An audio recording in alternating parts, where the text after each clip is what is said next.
Agora 10 horas e 52 minutos, tá ficando quente, tá bom isso aqui, hein? A Carol e o Josias comigo nesse UOL Entrevista especial, hoje a gente fazendo esse UOL Entrevista, ouvindo os 3 indicados da lista tríplice. Quem tá chegando agora, nós já entrevistamos a Luísa, que foi a primeira, a subprocuradora Luísa Frischheim, que ela foi a primeira indicada dessa lista tríplice. Em segundo lugar ficou o Mário Bonsaglia, que acabamos de ouvir. E o terceiro colocado nessa lista é o subprocurador José Adonis. E ele que é formado em Direito pela Universidade Federal do Estado do Ceará. E ele é mestre em Direito e integra também o Ministério Público Federal desde 1992. E chegou à Subprocuradoria-Geral da República em 2014. Ele é nosso entrevistado neste momento aqui no nosso UOL Entrevista. Olá, senhor José Adonis, muito obrigada por aceitar nosso convite. Bom dia, seja bem-vindo. Bom dia, Fabíola, bom dia, Josias, bom dia, Carolina. Eu que agradeço pela oportunidade de falar no canal do UOL sobre esses temas relacionados à nossa candidatura ao cargo de Procurador-Geral da República. Por que o senhor quer ser Procurador-Geral da República? E por que o senhor foi um dos escolhidos pelos seus colegas? Olha, eu acho que a candidatura faz parte do desenvolvimento natural da nossa carreira no Ministério Público Federal e expressa também o reconhecimento dos colegas e o estímulo dos colegas para essa candidatura e a necessidade também de renovação dos que se lançam, das opções que temos à direção da nossa casa, ao exercício do cargo de Procurador-Geral da República. Como disse em outras oportunidades, eu tenho 31 anos de carreira, tenho uma vasta experiência em todas as nossas áreas de atuação. Atuei na primeira instância na defesa dos direitos humanos, entreguei Conselho de Meio Ambiente, Conselho de Direitos Humanos, fui procurador-chefe, procurador eleitoral, fui membro do Conselho Nacional de Justiça por 2 mandatos, fui secretário-geral do Ministério Público, nacional do Ministério Público, do Conselho, sou membro do Conselho Superior da instituição, então eu tenho uma experiência e o reconhecimento dos meus colegas, o que me fez decidir participar dessa disputa para o cargo de Procurador-Geral da República, candidatando-me à formação da lista tríplice. Doutor Adonis, o senhor acha que a Augusto Aras, por ação ou por inação, comprometeu a respeitabilidade de que costumava desfrutar o Ministério Público depois da Constituição de 88? Josias, essa é uma conclusão inevitável. Eu não poderia deixar de concordar com a avaliação que é feita pela própria imprensa nos últimos 4 anos.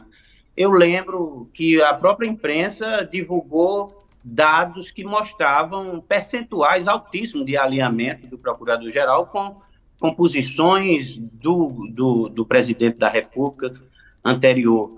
Então, e nós vivenciamos um período crítico, que passamos pela pandemia, período que demandou, exigiu providências do Ministério Público em todos os graus, tivemos atuações firmes de colegas em primeiro grau, mas é notória a postura que em muitos momentos assumia a Procuradoria-Geral da República, e isso é inegável que abala a imagem da instituição, que abala o prestígio da instituição, e em outros momentos também o Procurador-Geral assumiu uma postura, um discurso que se alinhava também aos próprios críticos da instituição.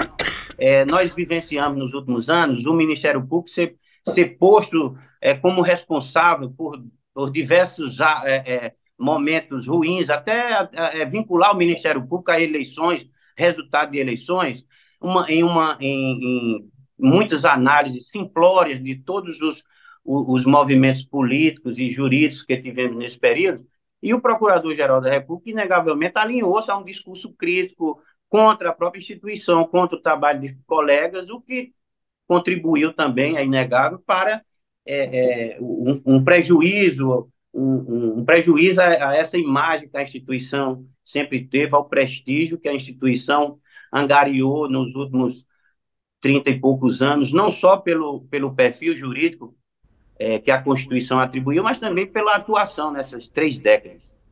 Doutora Donis, a gente vê hoje que o ex-presidente Jair Bolsonaro está sendo julgado pelo TSE por indícios de malfeitos durante a campanha de 2022. Mas no Supremo Tribunal Federal existem vários inquéritos abertos contra o presidente e não foram apresentadas denúncias por parte do atual Procurador-Geral da República, Augusto Aras, enquanto Bolsonaro estava na presidência. O senhor, se fosse Procurador-Geral da República na época do governo Bolsonaro, o senhor acha que existem elementos suficientes para apresentação de denúncia contra Bolsonaro?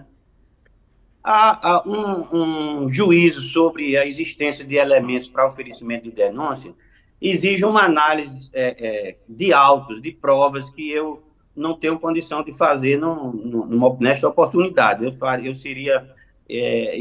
um juízo muito inseguro, porque eu precisaria saber o que foi efetivamente apurado nos procedimentos. Mas, seguramente, eu afirmo que eu teria tido outra postura de investigação imediata em cada um daqueles momentos da atuação do ex-presidente. Nós tivemos 4 anos de um discurso do presidente da República que, inegavelmente, incentivava outros discursos e outras posturas de ameaça ao Estado de Direito. É inegável que nós tivemos 4 anos de movimentos e de ameaças constantes e de críticas a instituições e movimentos que já indicavam um direcionamento a atuações contra a ordem jurídica democrática, e, para mim, o que tivemos em 8 de janeiro foi a culminância de um ensaio nessa direção. Ou seja, Aras foi omisso durante a gestão dele? Eu acredito que ele poderia ter tomado diversas outras iniciativas para debelar movimentos que indicavam intenções ofensivas à ordem jurídica democrática. Eu lembro que ainda no ano passado, no período de eleições, na minha visão, nós já tínhamos indicação de que aqueles movimentos, aqueles acampamentos, levantavam bandeiras que eram contra a ordem jurídica. Então, um movimento, qualquer que seja ele, que defenda a quebra da ordem jurídica e a quebra da democracia, esse movimento é criminoso, né? Não pode ser tratado como liberdade de manifestação. E, infelizmente, nós continuamos a ouvir, mesmo depois das eleições, a reafirmação de que aquilo expressava liberdade de manifestação. E, na minha visão, não era.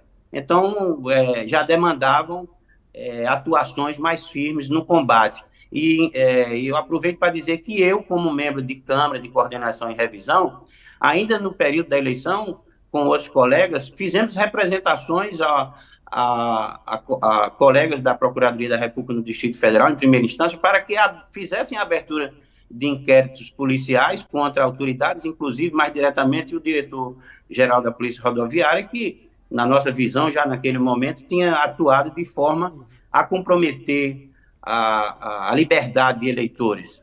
O senhor acha que o Tribunal Superior Eleitoral, que está retomando hoje o julgamento de Bolsonaro, vai cassar os direitos políticos dele?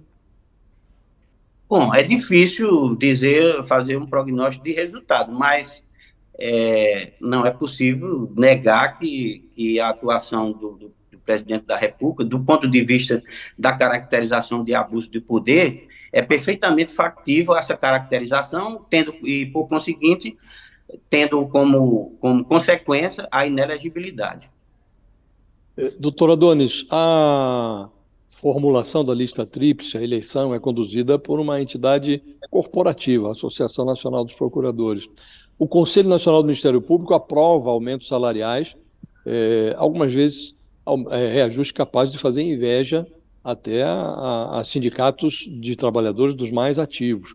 O senhor acha que esse modelo de funcionamento, que por vezes privilegia a corporação, inibe a escolha de um procurador-geral aprovado numa eleição como essa, conduzida pela Associação Nacional dos Procuradores? Acha adequado o modelo de definição do salário dos trabalhadores? Agora se discute o quinquênio no Senado, a volta do quinquênio para juízes, que pode eventualmente também beneficiar procuradores. Acha que isso tudo, esse ambiente corporativo, é adequado? Bem, Josias, essas decisões dos conselhos que tratam de remunerações, elas são efetivamente controvertidas e passíveis de diversos questionamentos. Mas isso, não, na minha visão, não interfere no tema da formação de lista tríplice pela Associação Nacional dos Procuradores da República. O trabalho da ANPR nesse campo deu-se pela ausência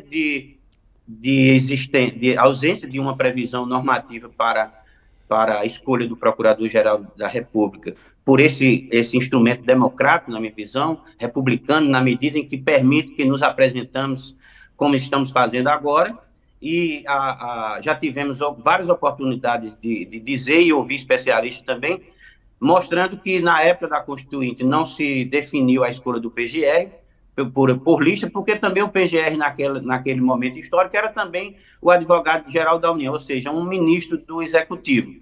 Agora, a ANPR realiza, porque além de não ter essa previsão normativa na Constituição, o nosso Conselho Superior recusou regulamentar em um momento no passado, quando foi provocado para fazê-lo. Eu acho que poderia fazê-lo retirando de uma associação de classe a formação da lista tríplice. Agora, a lista tríplice feita pela ANPR, ela tem por finalidade oferecer ao presidente da República as opções de candidatos que realmente se apresentam à imprensa, à sociedade e à sua classe, candidatos que dizem o que pensam, candidatos que mostram a sua história institucional, em contraposição àqueles que trafegam por caminhos desconhecidos, sem que se saiba quais são os compromissos firmados.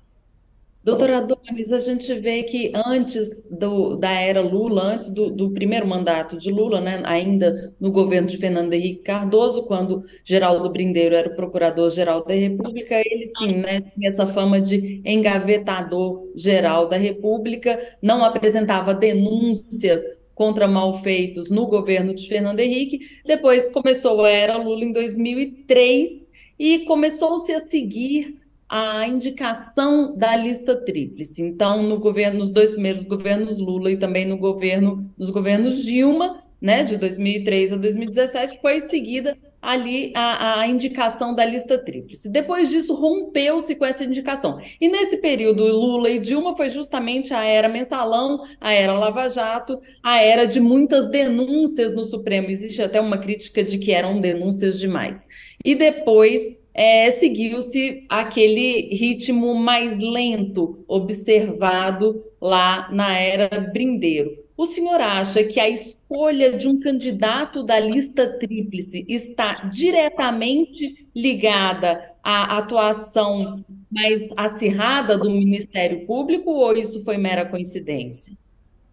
Olha, não é fácil fazer essa análise para afirmar como uma consequência direta da lista tríplice a atuação criminal mais firme perante o Supremo. Agora, há um dado que há de ser relembrado, que na época do doutor Brindeiro, eu não me lembro exatamente quando ocorreu a emenda, o processamento de um parlamentar, por exemplo, exigia a autorização da Câmara dos Deputados. Então, era praticamente impossível, não é, a formulação de denúncias contra membros do parlamento no Supremo Tribunal Federal. Precisava ter uma autorização do parlamento, que era muito difícil de se obter. Depois houve a emenda que afastou. Autorização era pergunta, não se pedia nem autorização na época, sim, né? Perfeito, também tinha. Agora, doutor Brindeiro teve essa fama, e eu não tenho condição de dizer que essa fama seria injusta, porque realmente não tivemos.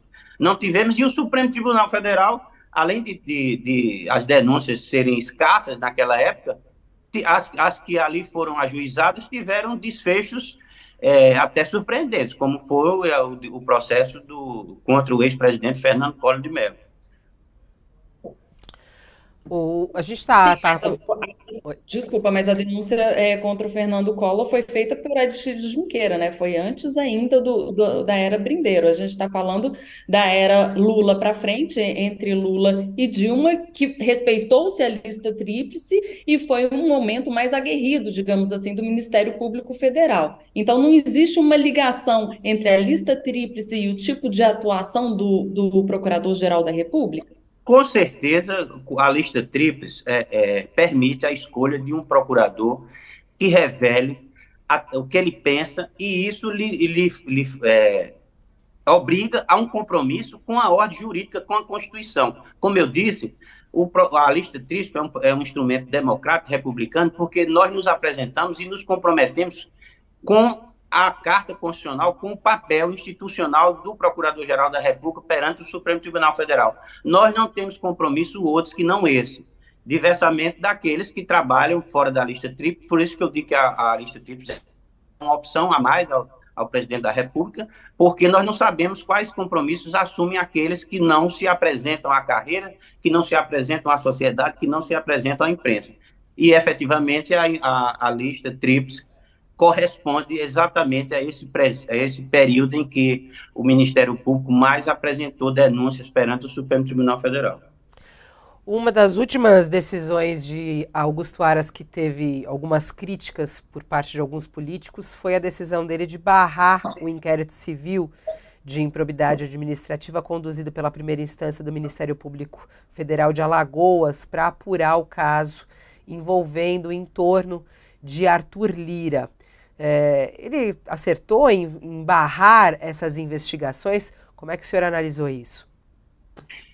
Bom, para análise, para dar uma opinião mais precisa sobre o acerto ou equívoco disso, volto a dizer, é preciso a gente analisar o que existe de elementos de provas que indiquem a possibilidade de que aquelas investigações alcancem a autoridade com prerrogativa de função perante o Supremo Tribunal Federal.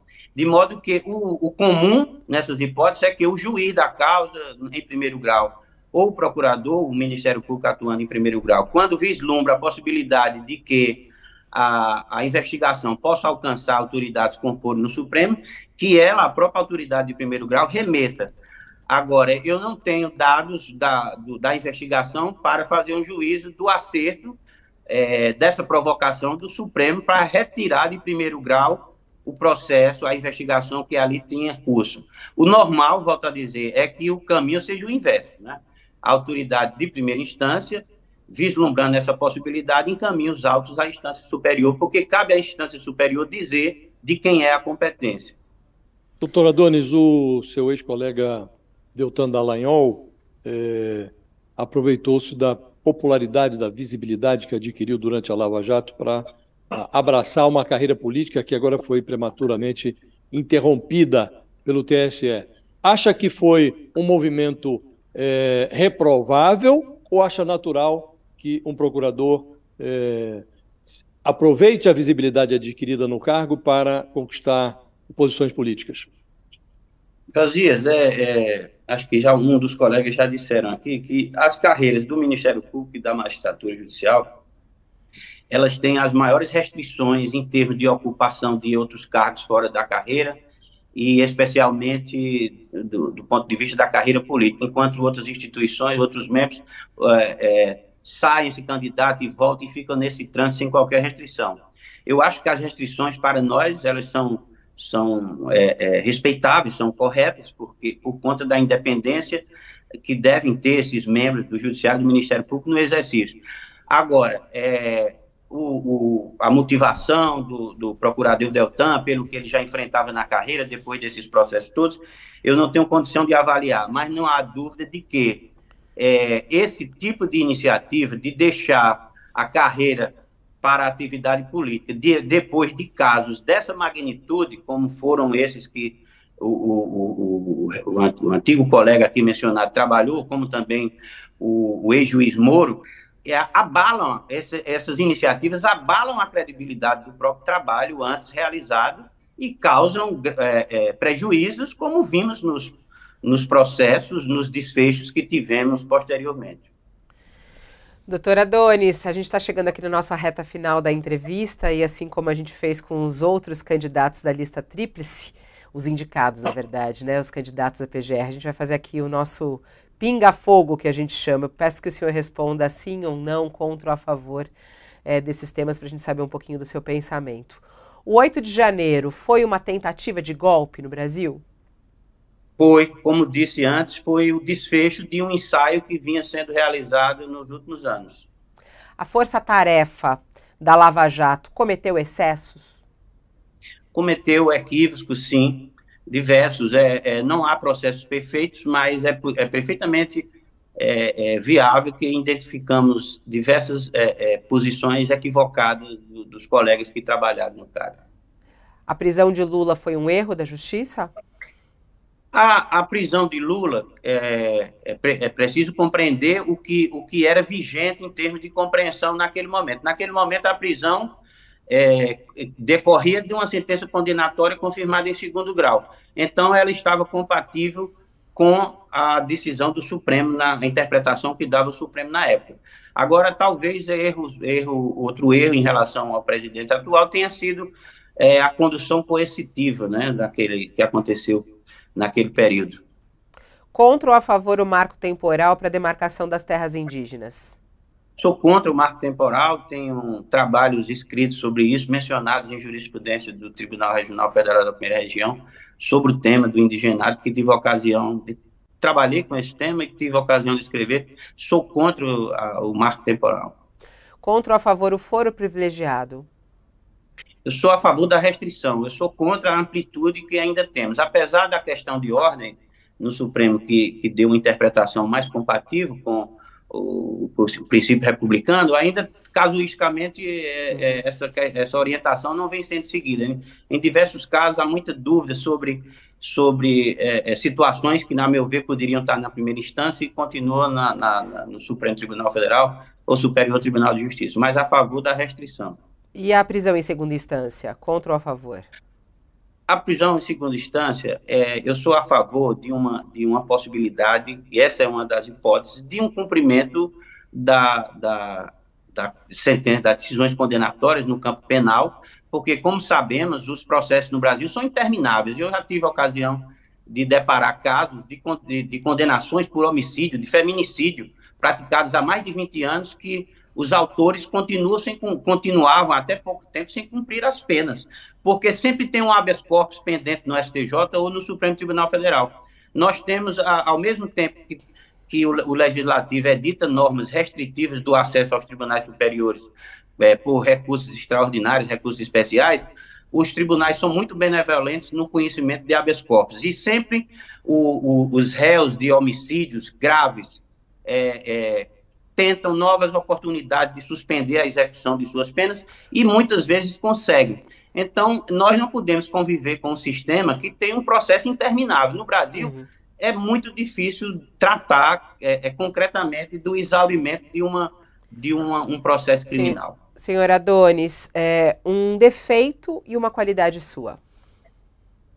Olha, eu como qualidade, eu poderia apontar a sinceridade, a transparência, como eu me comporto, como eu atuo e como eu dialogo com as pessoas, com meus colegas, com o público externo. Defeitos eu tenho dificuldade de ver, devem ser muitos, né?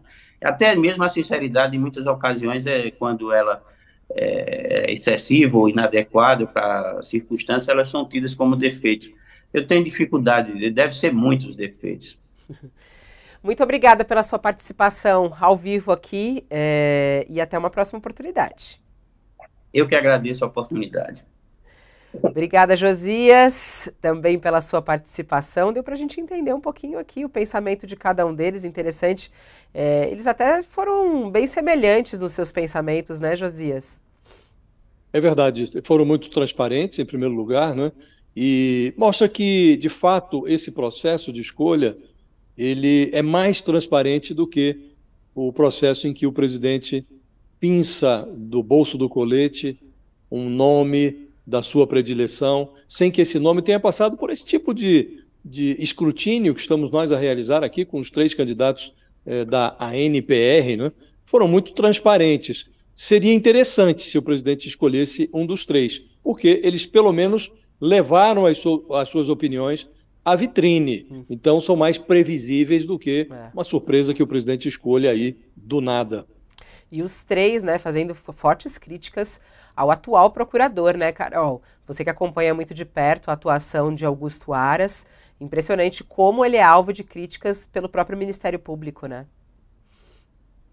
Sim, Augusto Aras muito criticado pelos três, né? Assim, os três têm uma visão de mundo e uma visão de Ministério Público muito diversa de Augusto Aras e, de alguma forma, Fabíola, se comportam como numa entrevista de emprego, né? Dizendo mais ou menos o que o empregador gostaria de ouvir, que é crítica contra essa omissão, essa leniência de Augusto Aras ao longo da era Bolsonaro e, por incrível que pareça, Augusto Aras tem ainda esperança de ser reconduzido ao cargo pelo presidente Lula, mas pelo que o presidente tem dito e pelo que os interlocutores do presidente têm dito, não necessariamente será obedecida, né, essa lista tríplice. Ele quer alguém de muita confiança. Por quê? Porque a gente vê que ao longo dos 2 primeiros mandatos, ele escolheu pessoas da lista tríplice, que foram o quê? Antônio Fernando, né, de Souza, que foi a pessoa que denunciou o esquema do mensalão.